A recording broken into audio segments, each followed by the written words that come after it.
Alright, what's going on, guys? Trev back again, here to bring you another video. This one's going to be doing a top 5 countdown type of video. Going to be counting down my top 5 favorite parts or best volumes for the Walking Dead comic book series.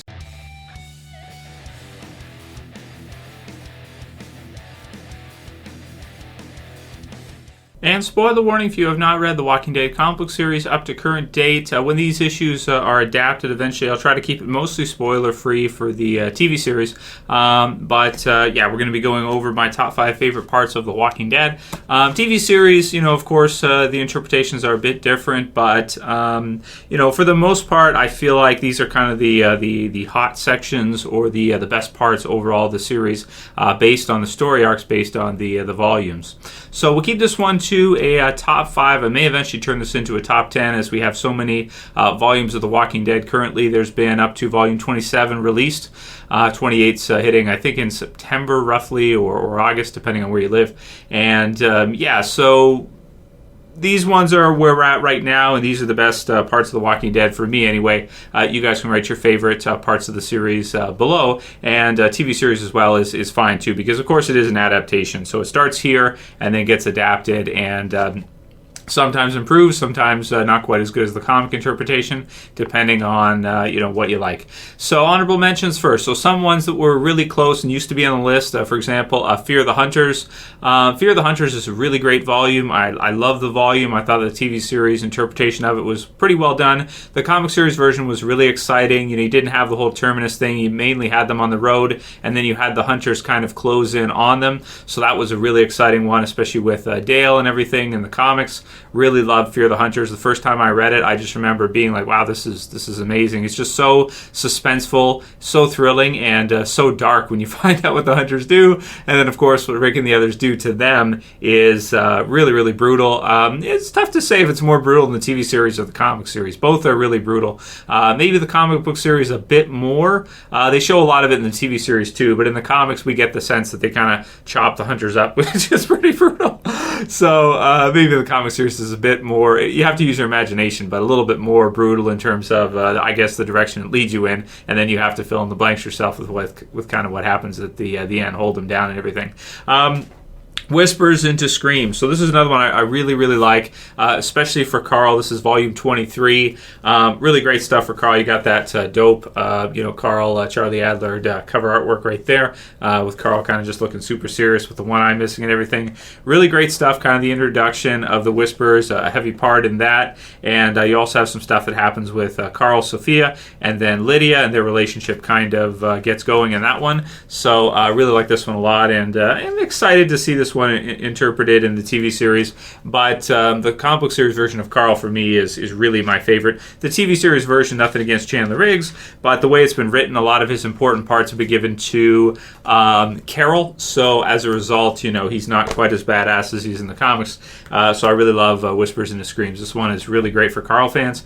Days Gone By, the first trade in the entire series, really, really great volume, really good stuff. I feel like The Walking Dead gets started on a really, really good note. And then All Out War, Part 1. So All Out War Part 1, this was on the list, but then I had to kind of look at it again and kind of rethink. It's really exciting as well, too. It is one of the best parts of The Walking Dead. It would definitely be a top 10 for me, but I'm not going to put it in the top 5 because it's the first part of the war. A lot of the climactic stuff that happens is really at the end of All Out War Part 2, and All Out War Part 1 is really like some kind of precursor battles to the final battle, which happens in Part 2, making it, on the list. So number 5, my 5th favorite part of The Walking Dead has to be No Way Out. So this one, it's a bit aged now. We've seen the TV series version interpreted of it, but it still, to me, stands out as one of my absolute favorite parts of The Walking Dead. I think that if you see like the zombies at the bottom here, and Rick and Michonne and Carl, they're kind of like trapped inside. There was also, of course, Jesse in this one as well, too, which was Rick's kind of girlfriend, and we weren't sure where they were going to go with that. We thought that a lot of us thought maybe Jesse would survive for a while and would be kind of a recurring, character, would be like to become a B or A-list character, at least for a while. And it was pretty surprising to see her killed off with pretty much her whole family in this one. And also Carl get injured. So this was the infamous eye shot, Dad, and you see this.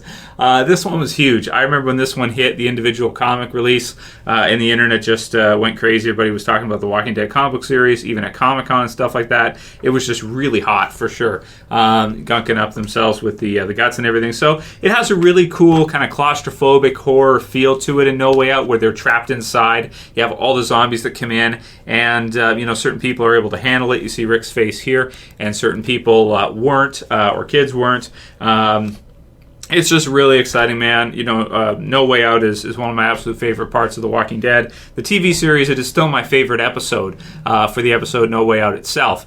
Just really exciting to see that amount of zombies and stuff. It's like a zombie horror movie brought to the best that it can be done, really, I want to say. As good as it can get, really, for, straight zombies and people's survival horror. You're not dealing with a group versus a group. You're dealing with zombies and just a huge amount of them, and then a group trying to survive when they're kind of entrapped. So that's number 5. Number 4 is going to be The Walking Dead Volume 17, Something to Fear. This one's still, one of the most memorable. You got Negan in the middle here. You got the Bat there, Lucille. When they first brought him in, we had really no idea what we were getting into, and I think even to a part, maybe Kirkman didn't know what was going to happen with the character either. I've seen some interviews where he talked about choosing the Bat for Negan, and it sounds like it was mainly based on Charlie Adler's artwork, where he kind of looked at it and he thought, like, okay, that's got to be it right there. Like that kind of thing. Like, once he saw it, he's like, okay, yeah, that's it. That's his weapon. Lucille, that's sweet. So I really think that he did some creative stuff with Negan, and he probably created, I want to say, maybe his best villain in all The Walking Dead, with what is a wicked intro. You've got all the saviors around, and in the comic series, they look more like a bunch of bikers. One's got a chainsaw and stuff like this. Really scary, a lot of hand-to-hand weapons and this kind of thing. The TV series was a bit different, but in the comic series, for sure, Negan was his intro was great in the TV series too. But I want to say maybe a little bit even more like kind of badass sort of in the comics. JDM does a great job, but I don't know. It just I guess it depends what you like. But then of course the big Glenn death was just absolutely humongous. I mean, I remember when I was reading it, I was just like totally grossed out. Like, totally. So those of you guys who haven't seen it, there's what it was in the comics. So the TV series version, it really was almost exactly what you see in the comics. And it's just, oh my God, so brutal, and just mashed up there. The artwork and everything is really incredible. Really sad as well too, so I gotta say, like, this one is really amazing. And then afterwards, Maggie like beats Rick up, so that's quite a bit different from the TV series version of Something to Fear. And then Carl pulls a gun on her, right? And then she says, "Stop!" He says, "Stop hurting my dad." As he pulls the gun on her, and then Sophia bites him. See, so it's quite a bit different. There's a lot of things that are a lot different from the comic version. Both parts are some of the best parts of The Walking Dead overall, though. And this one for me, I mean, it's just, oh wow! It was. I remember issue 100, and kind of like this being one of the peak parts of The Walking Dead for sure, and where the series had so much buzz and so much hype about it, people just loved it. So that's going to be number 4. Number 3, just narrowly surpassing that, is going to be the Whisperer War. So this one. Really exciting. Minor spoilers here, because eventually this will probably be adapted to the TV series. The Whisper War. So you have Negan versus Beta, which is really, really cool.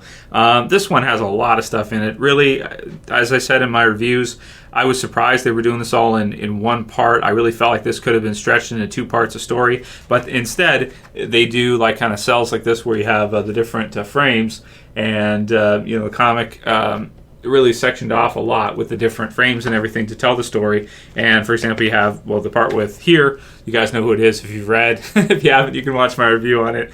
But it's oh man, so brutal, and all the whispers coming in and stuff. The artwork's as good as ever, if not improved and better, as Charlie Adler just gets better over time. And man, I mean, just look at this thing. It is just it's really amazing to read, and the way that they cut it up so much that they really show the action, and they just jam-packed it full of content. He must have worked. Oh, look at that. He must have worked really hard. Charlie Adler working overtime, I would think.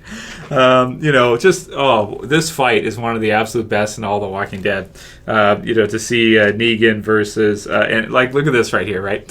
So he gets thrown Lucille, and he goes to catch it, and he catches Lucille. And then you see him at the bottom here where he's got it.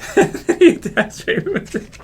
It's amazing, the Whisperer War. The ending, a lot of us were a little bit disappointed by the ending, but hey, you know what? Afterwards, it did continue strong. I'm looking forward to get the following volume and a lot of unexpected deaths after this. So it's a really fun trade, though, and I really love how much they packed into it. It's really amazing, and the artwork and everything is just incredible. Really exciting. So can't wait to eventually see that adapted for the TV series version as well. That's number 3, volume 27, The Whisperer War. Number 2 is going to be, this used to be my all-time number 1. This is Made to Suffer. This is when, after reading this, was pretty much when The Walking Dead became my favorite series of all time. This is volume 8. This is when we see the attack on the prison by the governor, and in the comic series version, there's a lot more death in that specific in this specific volume or specific trade. This one specifically was where I lost my mind. Was when we see the death of Lori and the baby too. At the same time in the comic series version, just oh my god, really really brutal. The tank, going over the fences and everything, and just everything that happens with Made to Suffer. It really is like a war in and of itself, even though you don't have as many survivors as you might later on. It's just really exciting. It was called Too Far Gone in the TV series, which was cool, and they did a good job of it in there as well too. In the comics, I felt like it was more brutal. You have the part with Tyrese and being beheaded. So yeah, it's a bit more even brutal than the TV. Well, the TV series version you get to see Herschel, but they don't show it all like that. You know what I mean? They don't show like every part of it. They show a lot of it, but it's not as graphic, I suppose, as it is in the comic. For me, anyway, and the way I see it is not quite as graphic. So really scary volume, Made to Suffer. The Walking Dead at its best in the early days of the series. I really feel like volume 8. I mean, I thought it would be my favorite ever, but he has narrowly outdone it. But still, man, the governor at his best. And his final volume, and it's just like a war zone. Like, there's so many people killed off. It's just, oh my god, it's absolutely crazy. So that's volume 8, my second favorite. And my absolute favorite we're going to see adapted this year, which is The Walking Dead volume 21, All Out War Part 2. So the final battle between Negan and Rick for dominance, for command, and who's going to lead kind of the joint communities and what's going to happen with that. A lot of exciting stuff all throughout the volume. The final kind of fight between Negan and Rick. I mean, just cannot wait to see that adapted this year for the TV series. And just so much other stuff in it as well, too. You got the idea of gunking up the weapons with the zombie guts, whether or not that's going to work and everything. You have kind of the final kind of battle, the final confrontation between the two. So much build up to this point, so much lead up to this point, quite a few deaths, and a lot of action in this one at the hilltop to finish it up. So really exciting stuff. That's I guess we'll kind of keep it there so that we don't have it to be too spoilery for the TV series, but just some really exciting stuff throughout it. And because it's kind of that final fight between Negan and Rick, I felt like this one is the most climactic part of The Walking Dead, because as great of a villain as the governor was, I feel like Negan was kind of Negan surpassed him for me anyway. Negan was, for me, is like a bigger villain. The stakes are higher. He's more deadly than the governor. He has more manpower than the governor. He has more weapons. He has just more resources all around. And to see the final kind of battle between Negan and Rick was really amazing in Volume 21. So that's kind of the peak for Walking Dead for me. So top 5, No Way Out, Something to Fear, The Whisperer War, Made to Suffer, and All Out War Part 2 being my number 1 favorite. You guys can write yours below. What are your absolute favorite parts of The Walking Dead, be it comic book series or TV series? When were you feeling it the most? When were you enjoying it the most? And, still really excited for this season, and lots of great stuff to come in Season 8 for All Out War Part 2. If you guys like this video, please don't forget to thumb it up below. You can also share, you can favorite, and if you're new and you want to subscribe, don't forget, guys, bottom left to subscribe, click the button. And that's it for this one. I'll see you guys again soon for another video. You guys can continue to send me your video suggestions and any questions for future Q&As that are coming up pretty soon. Once I have enough for you guys, I'll be making videos as usual, the same as usual. And of course, Fear premiering this Sunday. I'll be reviewing that and all that usual stuff. So I was just Trev, and I'm saying peace. Later, guys. See you soon. You better subscribe.